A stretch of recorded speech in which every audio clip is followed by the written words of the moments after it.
And we are live. Good morning, good morning, good morning. Happy Thursday, everyone. Welcome, welcome, welcome, and welcome. I hope you guys are having a super beautiful day. As you know, on the show, we always are bringing beautiful souls and exposing them to the world so that you know that there's good out there. And I am so excited and honored to have Enolia with us this morning, and she's going to share a lot of her work, and she's a world traveler. And welcome, welcome, welcome, Enolia. It's so blessed to have you here.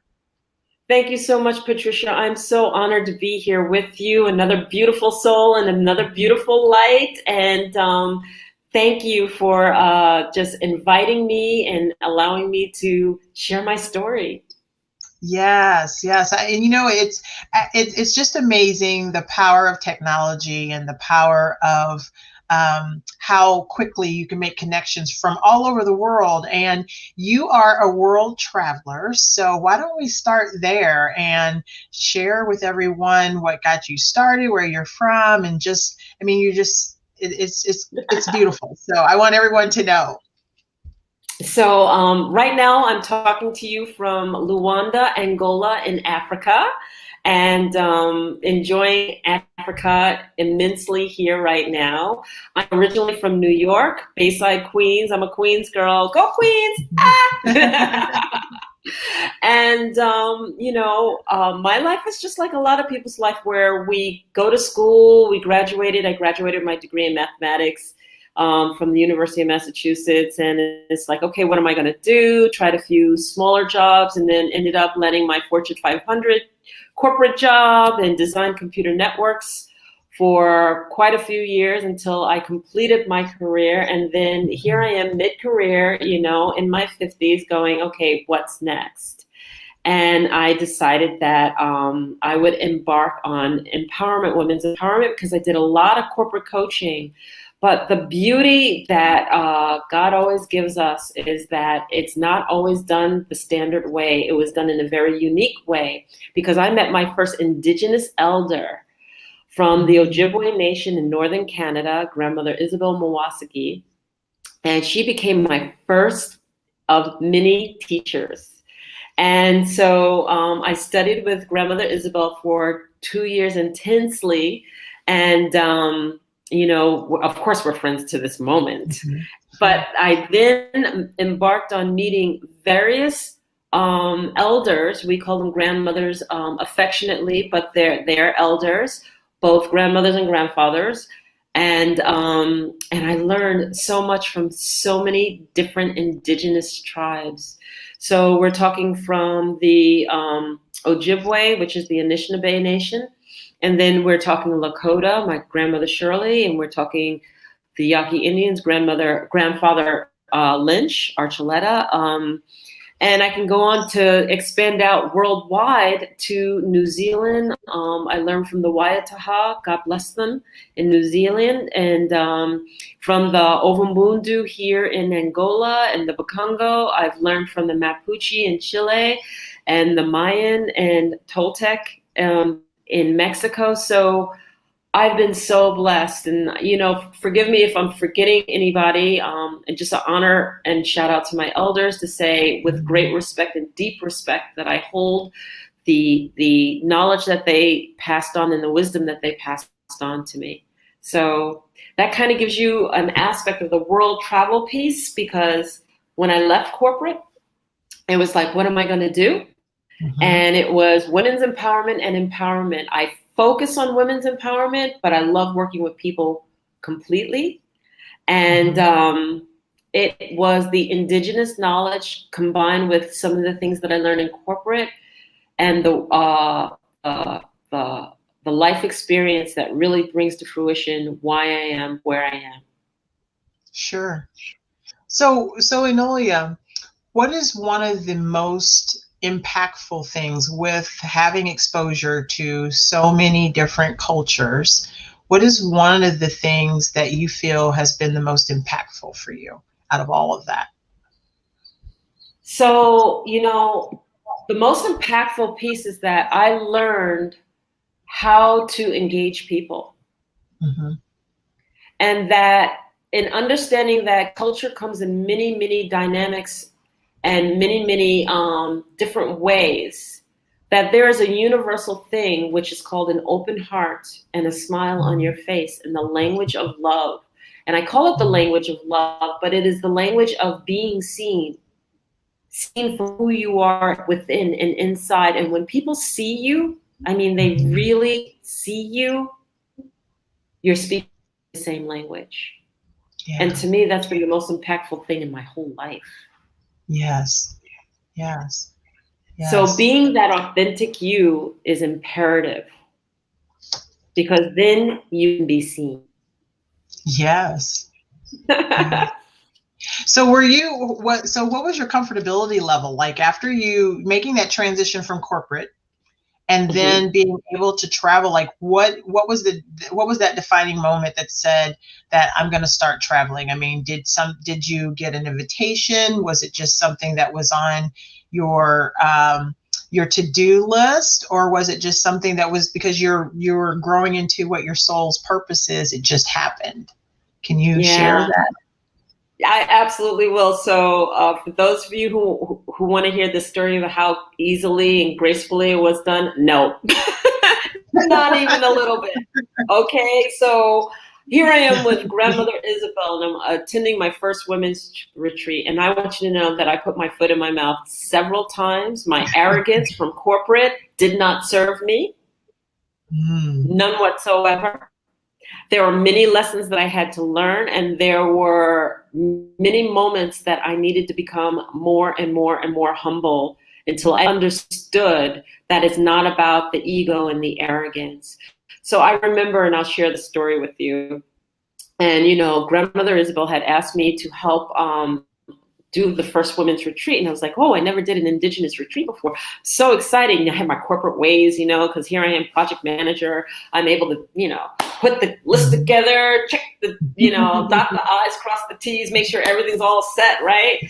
And so the retreat's about to start. And so, you know, I'm like going, okay, me and another beautiful woman had organized it.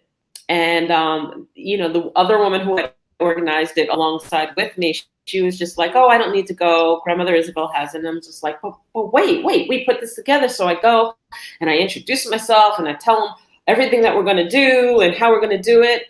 And, you know, a beautiful woman named Sandy, who was Grandmother Isabel's helper, pulled me aside and she's like, everybody, let's take a bathroom break, you know, and she pulled me aside and catches me quietly. Nobody's around. And she goes, do you think you're running this?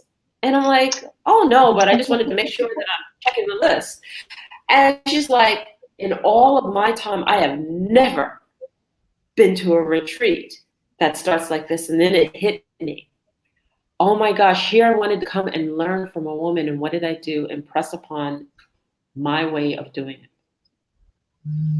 And you could see the tears streaming down my eyes because I realized, oh, my God, I insulted the woman that I wanted to learn from. Wow.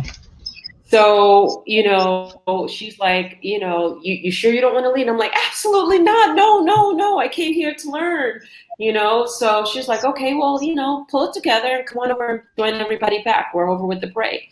So I go in and my head's hung down low. I have this like, you know, I'm so mortified that I insulted the very woman. And, you know, in corporate, we have a way of projecting like, you made a mistake. You made a mistake. You know, and everybody knows you made a mistake, and they make sure that everybody knows that you made a mistake. Throw it back in the face. Well, she whispers in my ear when I join the circle, hold your head up high. You have no reason to hang it low.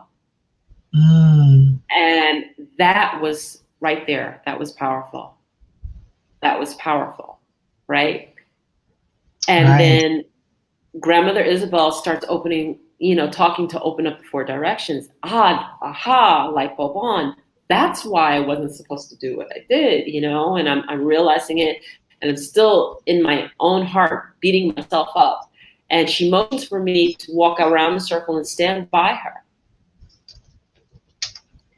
And she whispers in my ear in a breath and a pause while she's explaining to everybody else, you know, what we're going to be doing, how we're going to be doing it. And right before she opens the 4 directions, she whispers in my ear, my girl, hold your head up high. you are a leader among us. Wow. And then she goes on and she opens up the directions and everything. And it was at that moment that I learned compassionate leadership. It was at that moment that I realized you don't have to belittle someone in order to make yourself feel big. Yeah. You didn't have to destroy somebody's ego, or you didn't have to come at them and show them how wrong they were in order to proceed on the right path. You know, there were so many lessons in that moment. Yeah. And I want you to know that the retreat was full of those kinds of moments where I had to be corrected constantly until I got it, until I learned and I got it. Mm-hmm. Many of those kinds. So no, there were quite a few low moments before I realized, because I wasn't in balance. I didn't have an appreciation for nature, which was another thing. A couple of moments of those. I didn't have an appreciation for how to really interact with my fellow person. Mm-hmm. And all of those moments were a culmination of laying the foundation of being a better person. So no, I stumbled onto my path. I was clunky. I made lots and lots and lots of mistakes. I learned lots and lots and lots of lessons, a lot of humbling. But what happens was, when I finally did start getting in that foundation laid, I decided I was going to create my own business. I called 10 of my friends and I asked them to host me for just empowerment circles, both men and women. And out of 10 friends who hosted me, by the end of the year, it was 22 states later in 4 countries. Wow. Incredible. That's so incredible. We have a beautiful dream. We want to live it. We want to embark on it. You can't give up. You can't just say, oh, I messed up. If I had started at the beginning with, like, who are they to tell me what my attitude should be, I would have derailed myself right then and there. But I wanted to learn a different way, so I had to open my heart to learning a different way. Yeah. Wow, that is an incredible story. As it expanded with your growth, and as you traveled and expanded into other countries, did you find that with the different cultures that they were open, because now you had a new perspective of the respect for nature, the respect for a different way of learning? Did you find that integrated well as you were kind of like the new person coming into their world, right? Yes, and yes and no. So yes, in the respect that having the respect for nature, having the respect for the culture is tremendous. But no, in the respect that, you know, I would come in with a crowd of people. So no, I wasn't immediately seen. And what I learned is that when we come in with our cup full and we come in knowing everything and gonna do everything, you're not seeing, you're just talking, and you're also not hearing, and you're also not listening. The other piece that I learned is if you came in broken, so much so, then the focus is on you being broke and being broken. And so no, you're not seeing. You're seen as the broken piece that you're representing, you know, going, fix me. Mm-hmm. So in that respect, no, I wasn't seen. How I was seen is because I sat and I listened and I had a smile on my face. And then when that person looks into your eyes,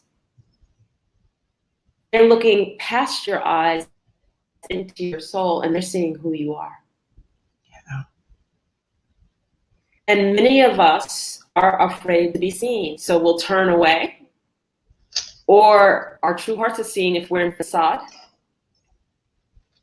I mean, you know, when someone can truly look at you past the physical and look into your energy and look into your soul, who are you? Right. And that's what I had to get right. before I embarked on any other indigenous elders. And then what happened was that, and I didn't even realize it, they were looking at me, they saw what they want, and they were making up their minds, and then decided to engage me. And Sure. I'm grateful to be, I was very, very grateful to be seen. And I call it a gift. It was the gift from the universe to me. But before I did any of that, I had to reconcile liking to see my own self in the mirror and looking into my own eyes and looking to my own heart and feeling worthy, and not in an arrogant way, but worthy enough to know that I belonged exactly where I was supposed to be, and I was going to be seen by exactly who I was going to be seen by. Right. And that was all that I had to do, is show up where spirit called me, where God called me. Right, right. And not only with the worth, but that you deserve it as well. Yeah. Yeah. And the deserving is in the fact that, when do we show up and where do we show up? And so if I'm called to be in a different country and all of a sudden I'm meeting this elder, well, that's where I was supposed to show up. Mm-hmm. I was supposed to show up there. I was supposed to sit down and listen at that moment. I was supposed to keep my mouth shut at that moment. Listen. Okay? And let it unveil itself. Yeah, that's incredible. When it comes to, I want to go back just for a second when you were talking about that you even had to learn to connect with nature. Can you expand on that, what you mean specifically? Because there's many lessons there, but I want to hear your perspective on it. So first of all, we, meaning I as an indigenous being, we believe that there is energy in everything. And one of the main things that we take for granted is nature. Mm-hmm. So my elders have taught me that you ask permission before you take from the land. So even if I wanted to pick a flower, I ask permission, does that flower want to be picked? And if that flower says yes, it will release easily to me. And if that flower says no, it will not release. And how many times do we just take what we want? Oh, I need some flowers, so I just go and I cut flowers. Oh, and I want to get such and such from that bush, and you just go and you just chop up the bush and you just take what you want and take what you need. Those who are heavy horticulturists, who have a relationship with plants, will share with you that you sing to the flowers.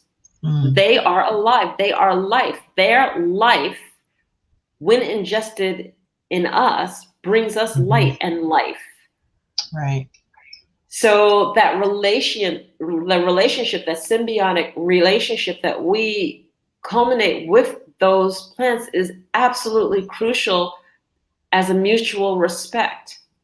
And then I feel the same way about earth, air, fire, and water, You're having that windy day and that wind is just whipping around you, and there's a relationship between you and that wind. There's a relationship between you and that water. I developed a relationship with water because when I was like 10 years old, I almost drowned. And I remember being at Jones Beach, jumping over waves and turning my back on a wave without any respect to her. And she pulled me in and I got tossed 3 times. And the 4th time that wave came over her head, and I was like, it's pulling me deeper into the ocean. It's all over. And I was about to take my first airful of lungs. And when I went to my first lung full of waters, and when I went to take that airful, my head actually popped out and it had spit me out on the shore instead of pulling me deeper into the ocean. Wow. And nobody knew I was gone, and nobody knew I almost drowned. And the divine lesson in that is that I never looked at the ocean again. I looked at her as a live being, knowing that the relationship there something happened, something occurred that showed me she is alive, that her waves are the conversation, and that when she's angry, I don't want to be around her. Yeah, but right. that there are certain places, just like you can walk into a forest and the forest is dark, there's certain places you're not supposed to be in the water, and there's certain places where she's receptive to you, but always honor her. I always honor the water before I go in. But the other lesson I learned there is because nobody was going, oh my God, you almost drowned, and doting all over me. It gave me a respect, but I never had fear of her because nobody projected fear on me because nobody knew I almost drowned. Right. So all of those pieces played a part in understanding that everything in nature has, you can have a relationship with everything.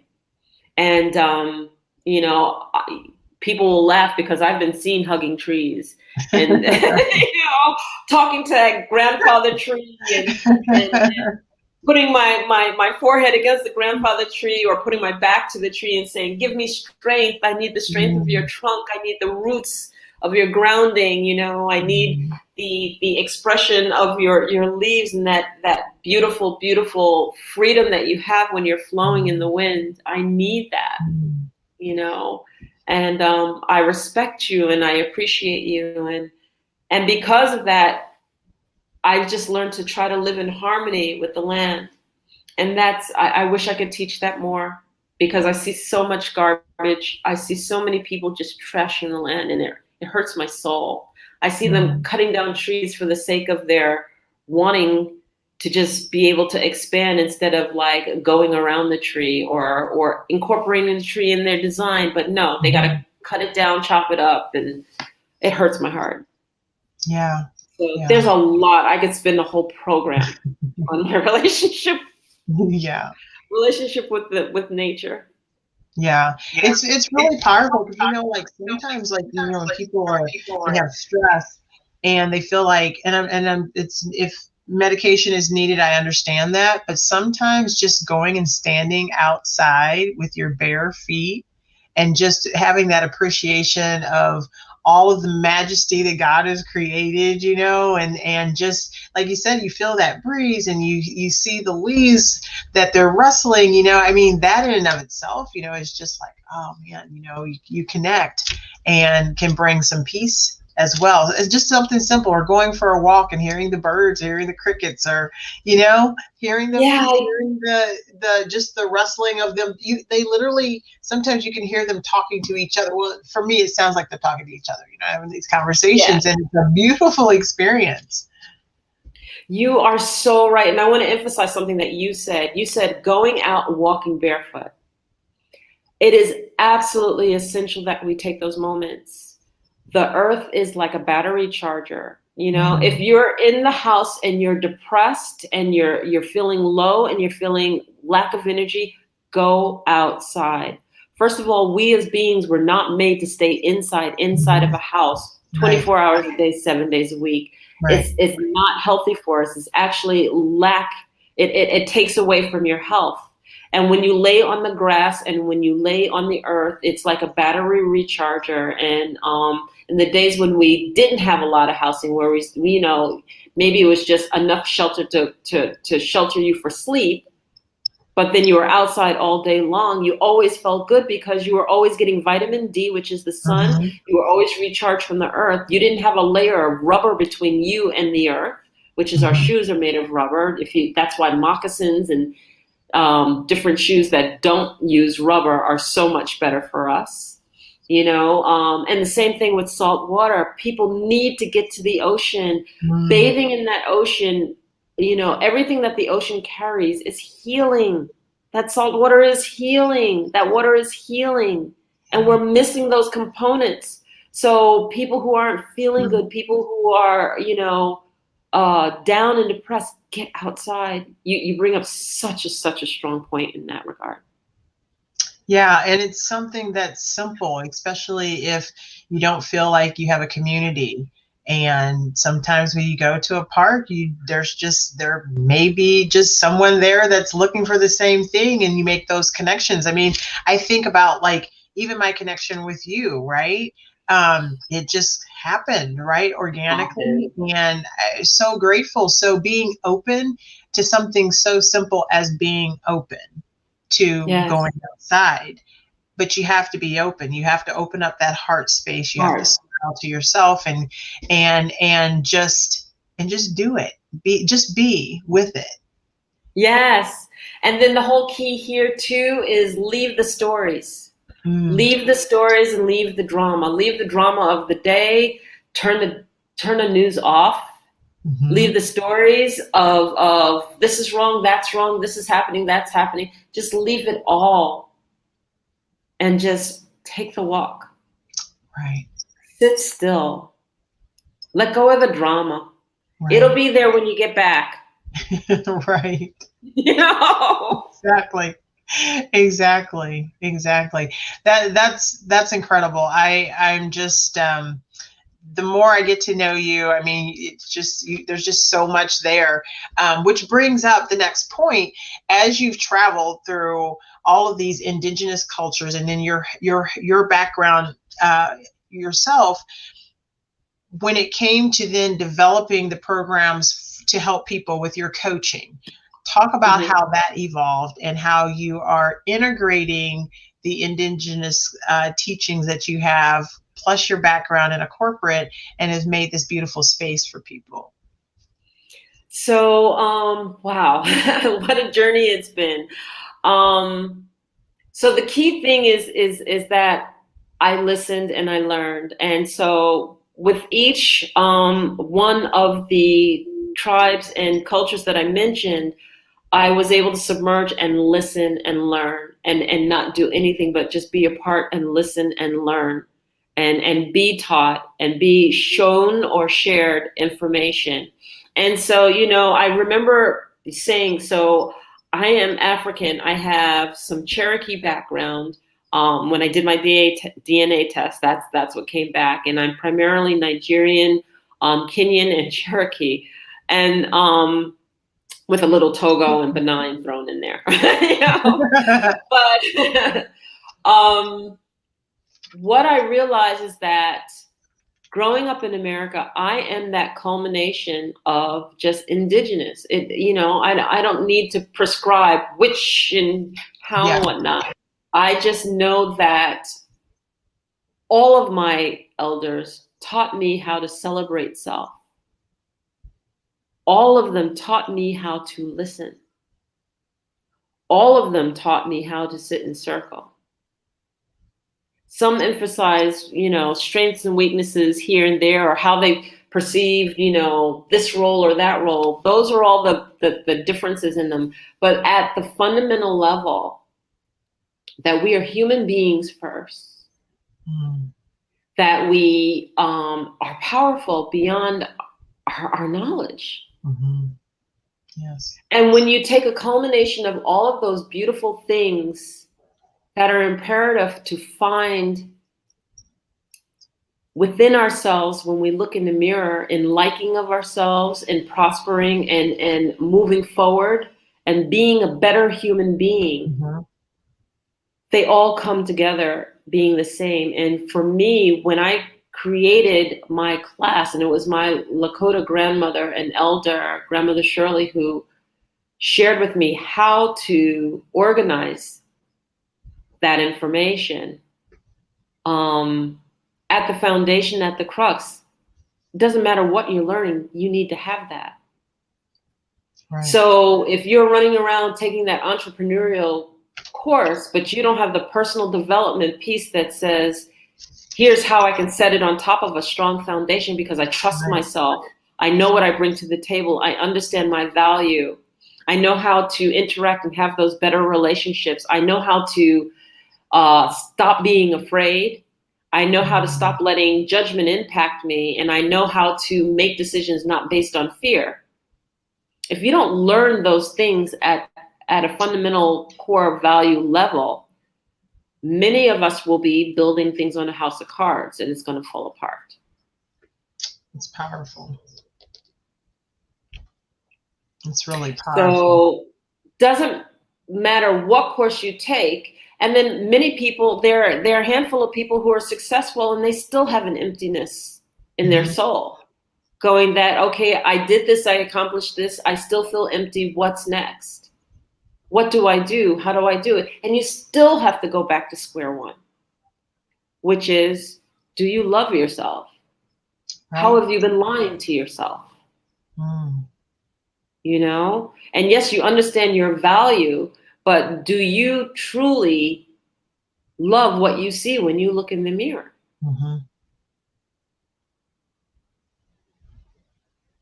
So even the manifestation of all of the physical, materialistic things that you want doesn't satisfy the soul's calling if you've missed the boat. Right.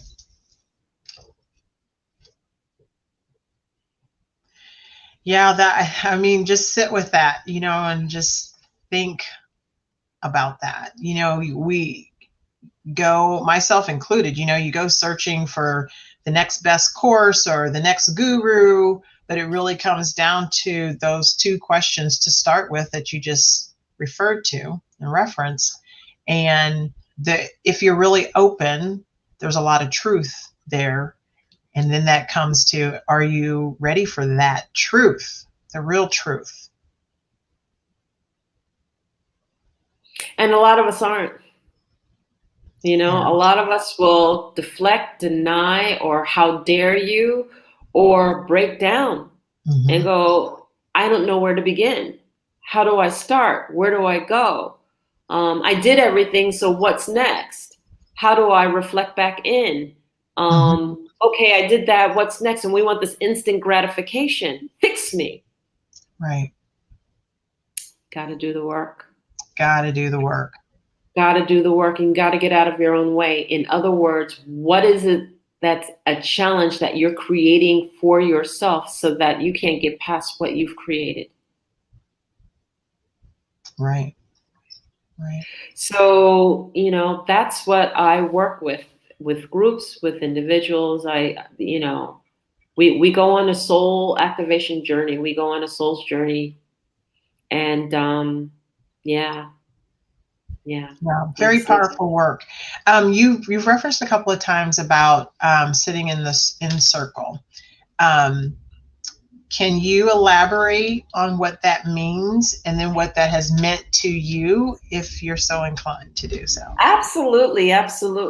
So do you notice that we as a people always want to do the hierarchical way, which is one person on stage and everyone's below, and then the person who is on stage is always elevated above everyone else? That's very purposeful. So when I say that we sit in circle, we literally physically stand in a circle, and the indigenous say, no one's above you, no one's below you, no one's in front of you, no one's behind you. You're standing in circle side by side with your brethren, because all who speak, the weight and the worthiness of what has to be said is equally valued. So you stand in circle because there's no beginning, no end. We always are in a continuous way of listening to one another. No one speaks in circle until the talking stick is handed to them. You listen to your brethren. Wow. And then once listened to, when you are handed the talking stick, then you speak. But we sit in circle. And this is a huge concept, because I've taught here in Africa. And they're like, where's the instructor? And I'm like, I'm right here, because I have the chairs in a circle and I'm not on the stage and I'm not talking at everyone. And then, in sitting in circle and pairing off or talking to one another and gathering and whatnot, it's a new concept. It's a different concept. And it's like, wow, I've never been in anything like this. People are always elevating themselves above us, and we're striving to get to where they are, but she's my sister. She's not standing over me. And she's my sister. Right. Or my brother. Your brother. That's very powerful. Did you find, or have you found, that when you travel within the different countries too, that when you went in circle, that everyone had the same concept for the listen and not just speaking before it's time for you to speak? Is that synonymous, that is parallel between the cultures, or do some cultures, have you found in your travels that they had maybe a little bit of a different format? So some the indigenous, some that I visited, if they understood circle, they listened to one another. Mm-hmm. It was typically Westerners or those cultures that adapted more Western ways that did not. Got it. And so, you know, Western ways, meaning that we love to hear ourselves talk. We want to be the first to talk, and we want all of the attention on us. And maybe we'll invite others to talk, but we like to hold the conversation. Mm-hmm. Yeah. And then cultures that have adapted, you know, well, they're making money, we want money, so this is how we'll adapt the way. And we're the worst at it in the West, in the respect that if you're not in an indigenous tribe, you typically cut the person off while they're speaking. You don't let them fully speak. You want to commiserate with them so much, or you anticipate what the rest of their sentence is going to say, and you cut them off and you interrupt them. Mm-hmm. Oh, we're good at it. We're masters at it. Great stuff. Mm-hmm. We're masters at it. Yeah. So, but when I was in Peru with the Q'eros Indians, they fully embrace and listen to one another. When I was with the Wayataha, with Chief Tupurahau, and in circle with the grandmothers there, they listen to one another. Yeah. Yeah. Beautiful, beautiful, just unveiling. Yeah. Yeah.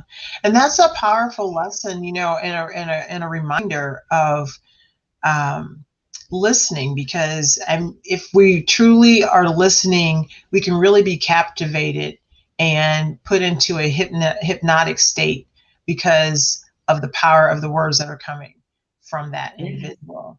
And so I know I'm learning that even more so too, as I've been meeting new people and connecting with people. It's fascinating how you just sit back and it's like, oh my gosh, what a great story. I want more. You know, you just want to hear more, and the whole ability or the advantage of talking is really, it's not really inspiring, because you want to hear that person and what they have to share. So I really am very grateful, Enolia, that you're here and that you're sharing so many key points that are simple, but yet they require work. So if you really want, it is simple in concept, but to do it, it's going to take a little bit of work. And I'm really grateful for this message this morning, because I needed to hear that as well. So thank you, Enolia. Thank you so much. You're so welcome. So welcome. It was my honor. Yeah. Which I want to segue into, you graduated from, what is it, the Four Wind Light Body School. Yes. Body School. Can you share what that is and what your experience was and how that has incorporated into your life? So when I met Grandmother Isabel, and after spending time with her with the Ojibwe, I then knew that I wanted to learn about shamanism. I wanted to be in a shamanistic practice. I wanted to embody that and definitely learn in that regard. So when I brought that forward with my grandmother in the Ojibwe, she was like, okay, you have to co-locate, and you'll be with me for 2 years, and you know, you have to relocate your whole family. And I'm like, I can't do that. Wow. I can't disrupt everybody's lives in order to do that. So I, a year and a half later, went on a journey in Peru, and it was phenomenal. I went to the 10 most sacred sites, and we were with the Q'eros Indians of Peru, and I actually received the 13 rites of the Munay-ki just on the trip. And that's when I realized it was hosted by the Four Winds Light Body School. And so that's when I learned that there are different types of shamanism. And so the Q'eros Indians of Peru are earth keepers. We are earth keepers because I am a part of their lineage. And So in being an earth keeper and now understanding that there are different varieties, there are shamans that work with fire, there are shamans that work with water, there are shamans that work with animals, you know. I wanted to be an earth keeper. That resonated with me. And then they did the school in such a way at the time that I could go to school for a couple of weeks. And then I had to incorporate what I learned in my lifestyle, in my being, in everything before I took the next class. And I did that for 2.5 to 3 years. It was 2.5, 3 year study. And so I, each course, I then received the rites of the Munay-ki again. And so I actually received them twice. And I am now a part of the Q'eros Indian lineage and do despachos and everything based the way the Q'eros Indians of Peru do it. They are part of my ancestry. Nice. That's really incredible. Can you go into a little more detail about shamanism with you being called to the earth element of that, what that means for you and the spiritual practice and the sacredness of what you do? This is really a good question because a lot of people will associate shamanism and a shaman with plant medicine and has nothing, it doesn't necessarily have anything to do with that. Every person's different. So I'm an earth keeper. I work with the earth in order to work with energetic medicine or energy healing or clearing of energies. I work with the earth. Some people will work with fire. Some people will work with water. I work with the earth. Okay. So I'll work with stones and I'll work with energetic clearing through my mesa or through the stones.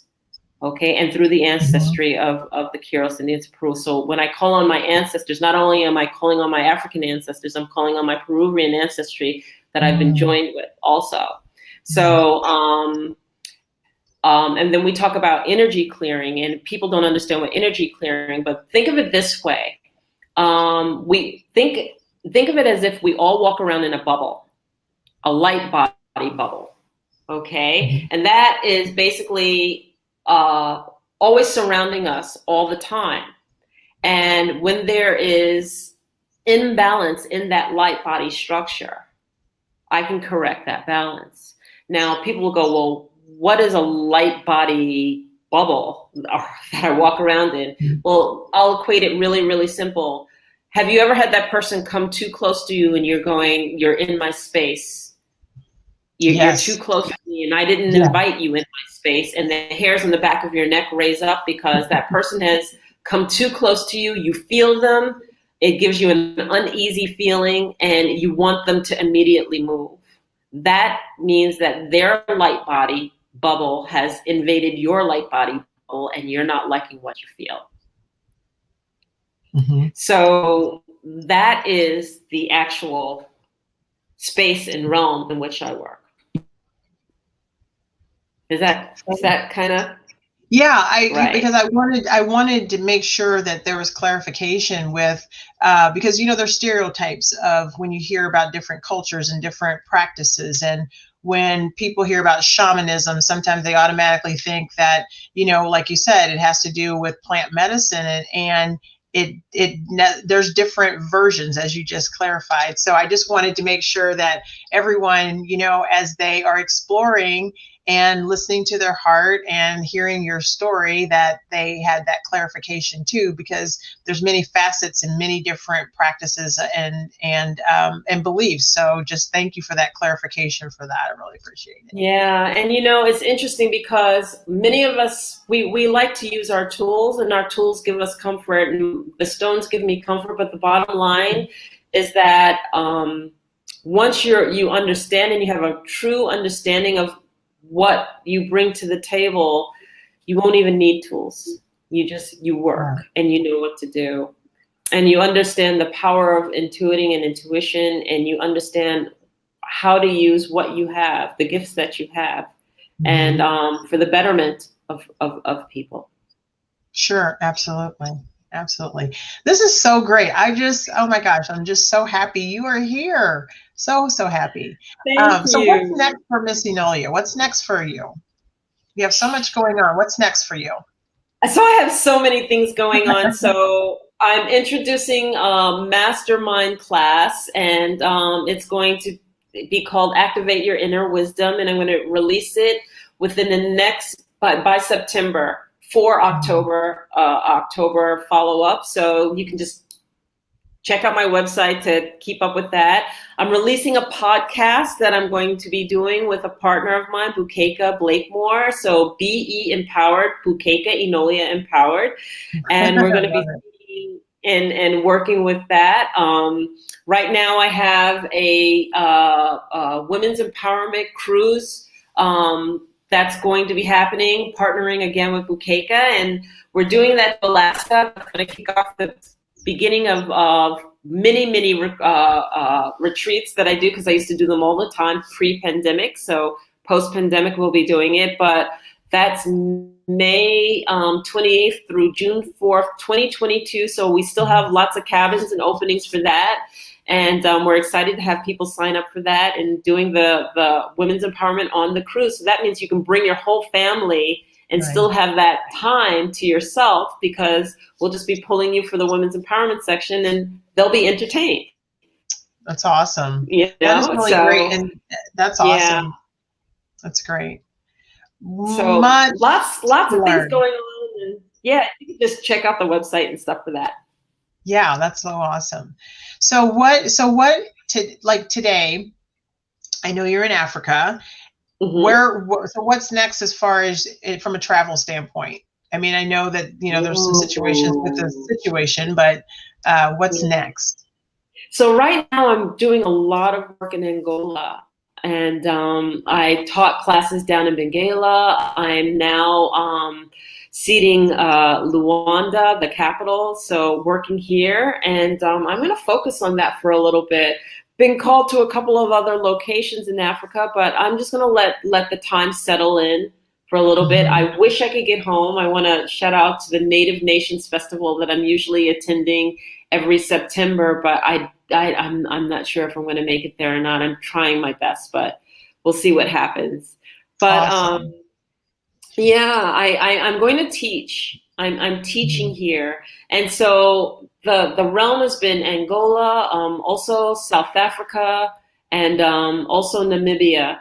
But I've been right here in this little toe of the southern tip of Africa right now. Nice. That's really great. Are you teaching, is it every day, or is it more of the group setting that you're doing? It's more of the group setting, and then on the internet I'm doing a lot of one-on-one coaching. So, and I don't mind doing group settings also on the internet, but I reach out and I work with a lot of people individually. I call it life coaching, but really what you're getting everything. You're getting the whole, the energetics, everything through the life coaching, because there's really not a glorified single word that you can term everything that you do into one setting.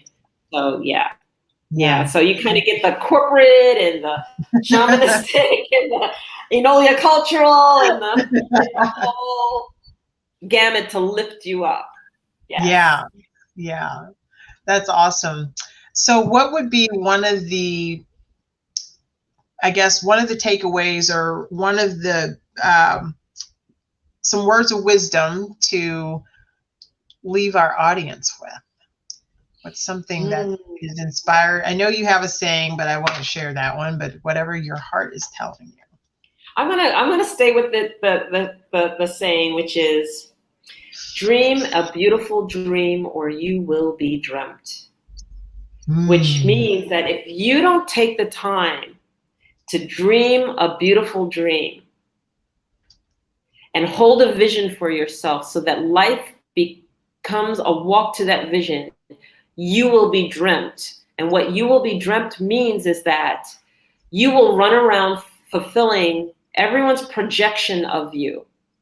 And really it's a dangling carrot, because you never truly fulfill that whole scenario. You never fulfill what other people think of you, because It's really just a false vision. It's just what they perceived in a thought when they gave you a thought, or a projection of what they think that you should be. Mm-hmm. But then it leaves a hole in your heart because you're not really fulfilling what you want to be. And Right. That's why some people end up in corporate or end up going places and they're not ever satisfied. Why am I here? How did I get here? What am I doing? Or some people are pushed into marriage and they didn't want to be married. How did I get here? Or, the bottom line is that you're fulfilling what somebody else believes you should be versus fighting for what it is that you want to be and what it is that you love. Right. Because when you're doing what you love, it's not work. Right. It's not work. So I would say dream a beautiful dream or you will be dreamt. And I can say that I was dreamt for a while until I finally fulfilled my dream. I think that is just so beautiful. So beautiful. Dream a beautiful dream or you will be dreamt. Enolia, you are a magnificent, wonderful, beautiful soul that I am so glad to have connected with.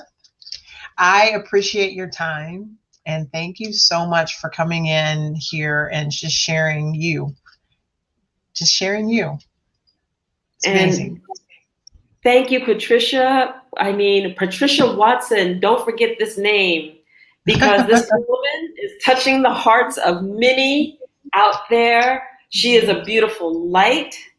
What she says is powerful, and how she sees is even more powerful. And you are going to be such a powerhouse as you grow and your contribution to the world. I'm just honored to be a part of your world. So thank you. Thank you for the kind words. I really appreciate that.